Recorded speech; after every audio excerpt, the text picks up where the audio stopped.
The Dallas Stars took the Calgary Flames to overtime and lose a tough one despite some outstanding goaltending. Dane Lewis of Locked On Stars is here to discuss the series, Game 7, and what lies ahead for the Dallas Stars this offseason.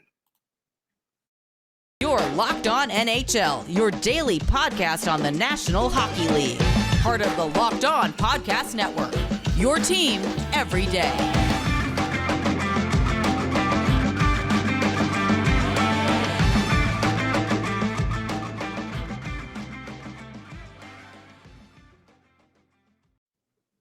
And hello, everybody, and welcome to the Monday edition of the Locked On NHL Podcast. Gil Martin, so glad to be with you, and thank you for making Locked On NHL your first listen every day. We are free and available on all platforms. It's my pleasure to welcome back to the show the host of Locked On Dallas Stars, Dane Lewis. And Dane, what an outstanding Game 7 that was, and a tough one for the Stars to come up short in OT.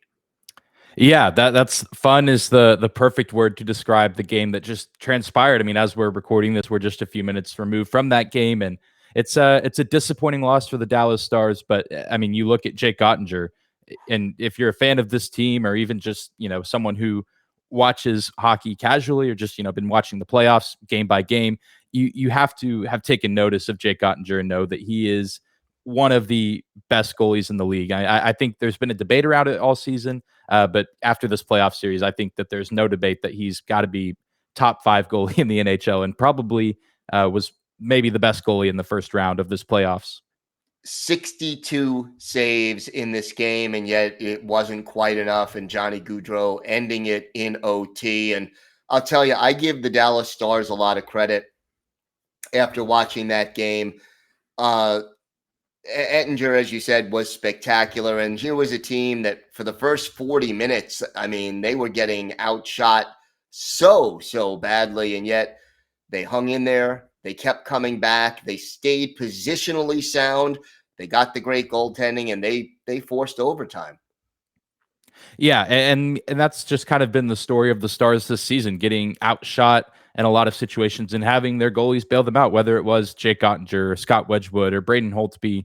And so it's somewhat fitting and poetic that this is how it all kind of ends for Dallas this season. But at the same time, I mean, that's been a strength of this team for the past several years. And, you look even back to that cup run in 2020. I mean, Anton Khudobin was having similar performances in 2019, Game 7 of that second round series against the Blues. It's almost the same thing. Ben Bishop doing everything in his power to will the Stars to the Western Conference Finals, but the offense just not there in the late stages. And eventually the Blues got one through then, and then Gaudreau, like you said, gets that shot off a rebound tonight. What does this team need to add to get to the next step, to make a longer playoff run next season?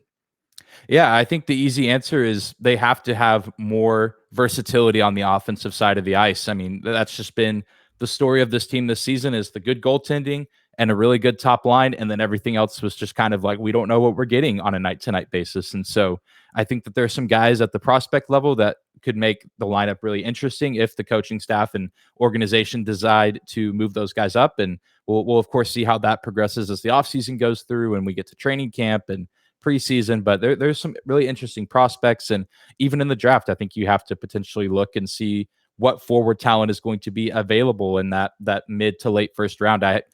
With the Stars being in the playoffs, haven't done a whole lot of prospect research, but now we're going to get to dive into that a little bit on Locked On Stars and see who the best fit might be for this team offensively, because that's just what this team needs if they want to take their game to the next level. Because the goaltending's there. I think the defense is there with guys like Miro Heiskanen.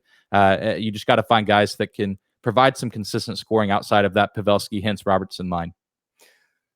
Talk to me about some of the veterans. I mean, Ryan Suter, certainly not the player he was 5-6 years ago, but he had quite a run also with this team. You mentioned the blue line. They really did look strong throughout most of this season and most of this series.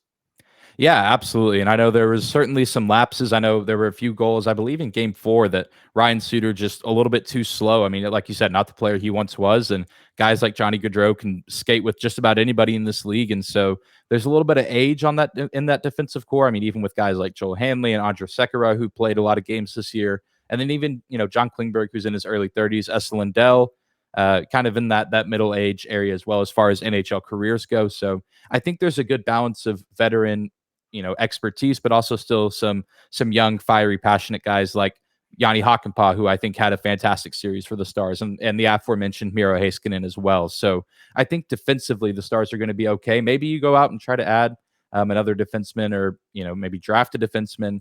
I don't think that's going to be the top priority for Dallas in the offseason, or it shouldn't be. But if they're able to stumble across someone to fill a spot in that lineup, we'll see if we can maybe get some more production from the defense, because I do think the defensemen struggled offensively this season for Dallas.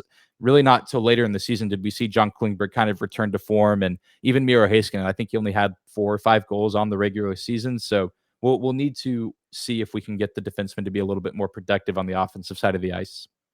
And who are some of the prospects in the organization up front who you mentioned might be able to help the team in a year or two?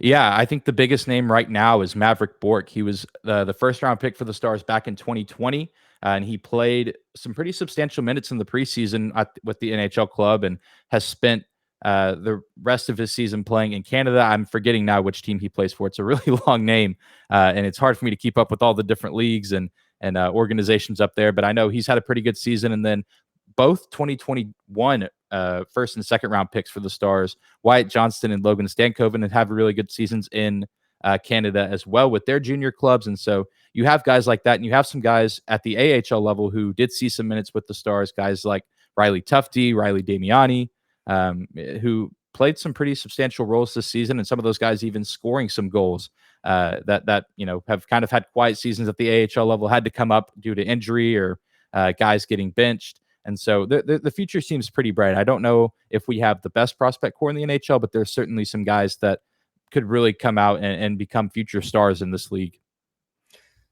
Your thoughts about the next round, Battle of Alberta, Edmonton, and Calgary. You obviously have seen 7 games of the Flames just recently. Some preliminary thoughts on that series? Yeah, if it's any consolation prize for the hockey world, and I guess for Stars fans, we now get to watch one of the best rivalries in the league with Calgary and Edmonton going at it. And Calgary and Edmonton both coming off game 7 wins. So I think that there is going to be a lot of war of attrition in that series to see who has the mental edge as far as toughness.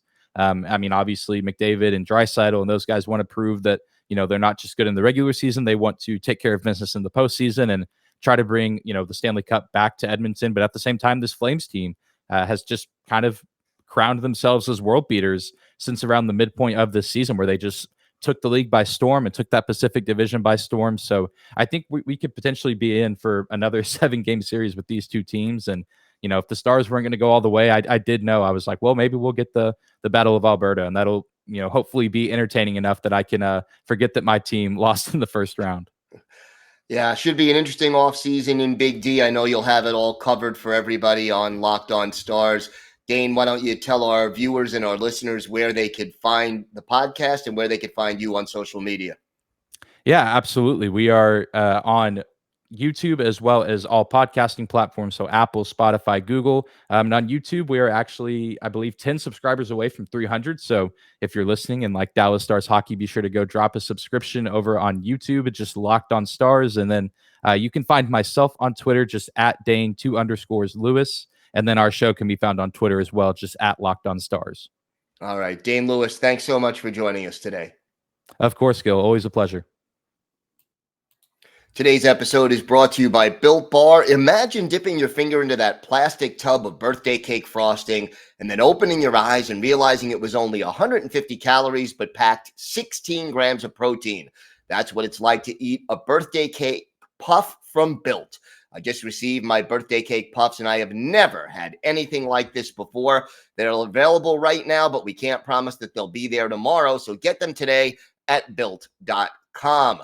And if you haven't tried the puffs, I'll let you in on a little secret, because that's what friends do.